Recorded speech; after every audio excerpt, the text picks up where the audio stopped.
So now take a look at this. This is something also that you want to be aware of. We had a low here. You see how we went below that? And we had a run it took up to this point here. Didn't take out that high. If this drops, you want to see this low get completely smoked. Not just trade below it a little bit and then come back off of that. You don't want to see that. For price to already have a stop run like it does here, I don't teach, and I don't think it's something to build a framework on, where you have a low taken here and then one more time take that low, because then we're talking about something like a wolf wave or something like that, or a broadening like a megaphone pattern, which is, again, that's like retail stuff. I'm comfortable being wrong, not using that when it does form, but it's so infrequent, I could care less. So what I have done over the years is looked for opportunities where I expect price to behave a specific way. We have already taken sell side with this low here, with that price run there. So if this does go lower, it should do so and not respect this low at all.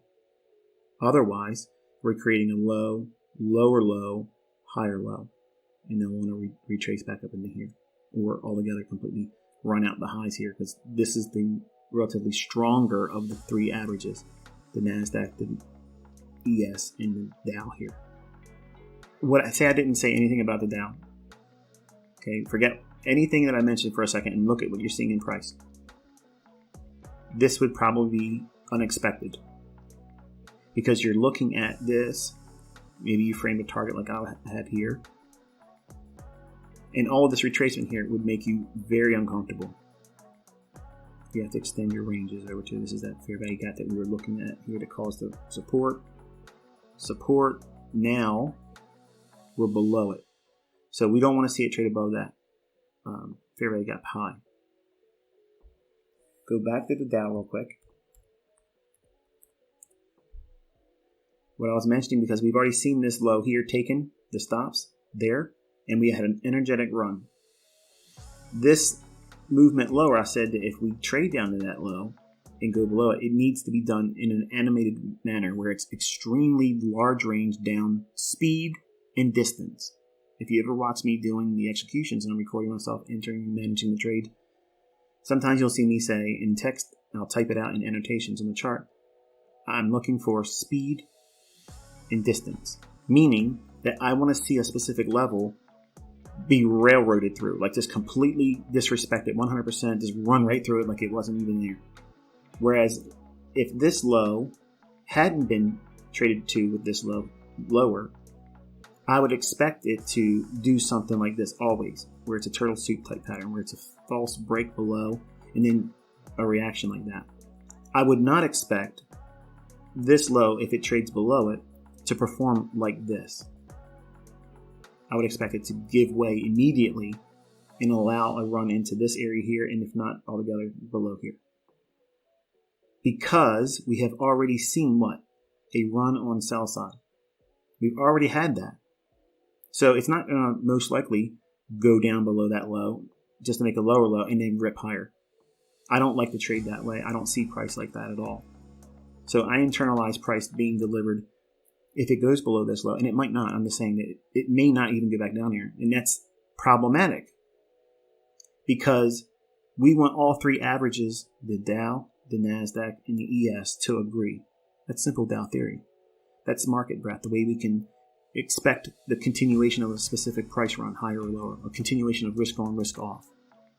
We want to see market environments that are very easy to see those signatures in price, where we're not getting that today, are we? The Dow's doing what we're seeing here, but we've already had a run below a low right here. So we already had sell side taken in Dow. So there's really no need for this drop here to go below that low, unless it's really wanting to go lower, because we've already done the work of going down and stopping traders out that were long. We've already done that here. So how do you use that information with the ES and the NASDAQ?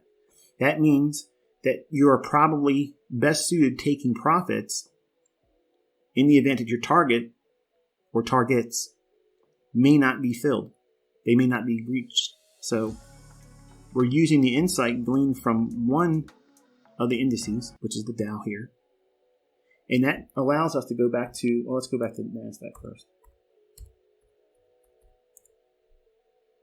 Okay, so we did trade below that low. It did offer an opportunity to take a partial. But was there any continuation? Not as of yet. And this is where the swing target would be.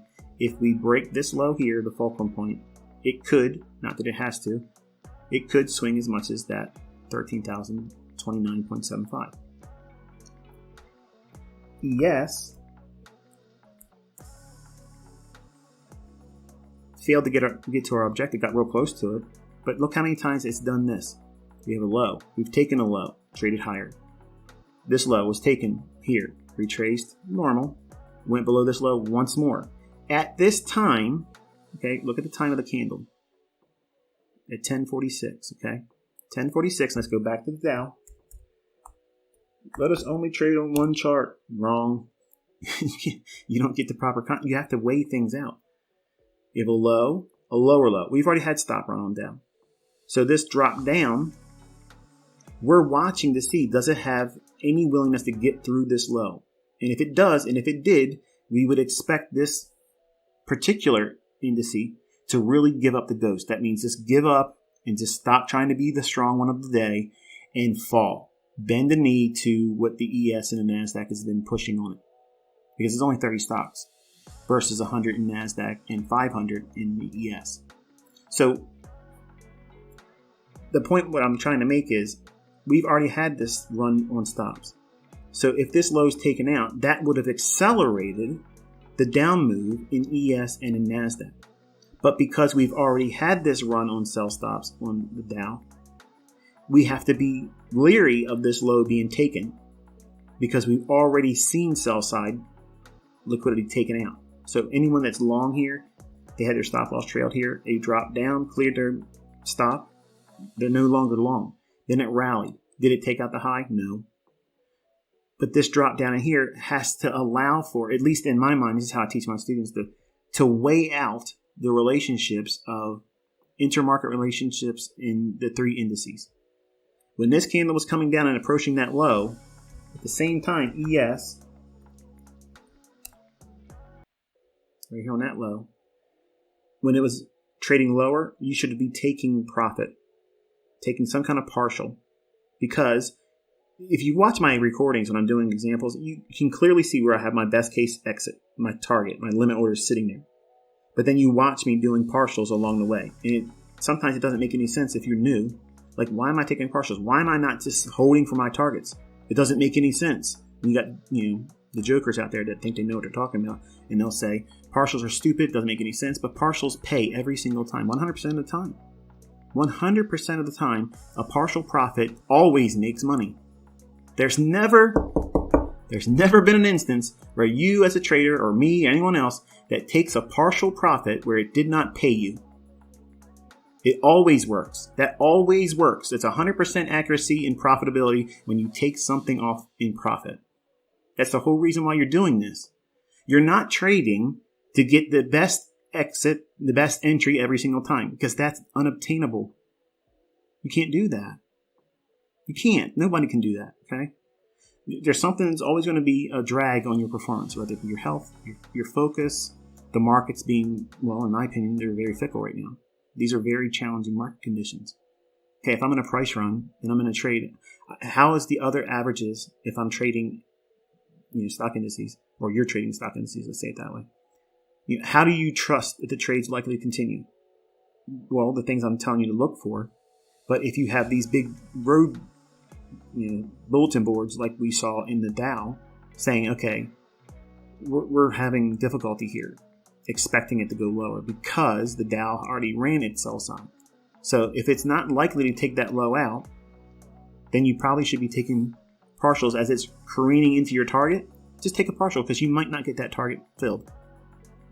And when you do get stopped out on your balance, guess how it feels? I made money. You didn't beat me. That's what I think in my head all the time. Every single time I do that, you didn't beat me. You stopped me from getting all of what I was trying to get, but I still took something off your rear end. That's how I look at it. So, and I don't feel any regret when the market trades against me and stops out my remaining balance, because as soon as you take partial, then you reduce the stop. You do not reduce your stop to break even or better until you take a partial. That's a very hard thing to grow accustomed to as a new trader, because you're thinking, I got to get to break even. I got to get to protect myself. I don't want to take a losing trade. That needs to stop. You need to stop worrying about that. And the easiest way to get over that is learning what I'm teaching you to avoid the conditions like we're seeing here, where it's iffy.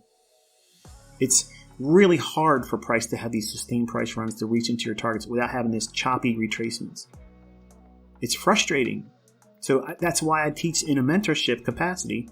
Most of these lessons are to keep your mindset focused on, yeah, you can observe price action in these types of conditions. Yes, you can expect some type of fluctuations and see it, paying out to a certain degree, but not like in low resistance liquidity runs, where the market just simply lays it in your hands and asks you if you want more.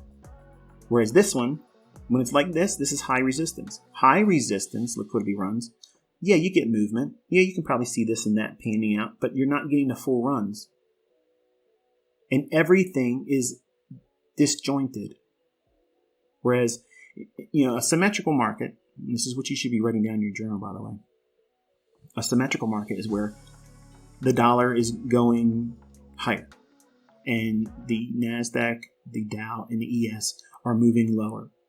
And they're not having much of any kind of consolidation or retracement when the price runs begin.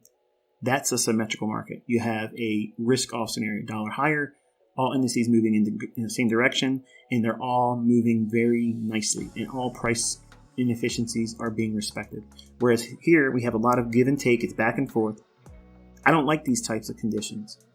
Can I find 5 handles in that? Yes. But I know I can, whatever I could do in an environment like this, I can do 10 times more if I just wait till the next day or the day after that.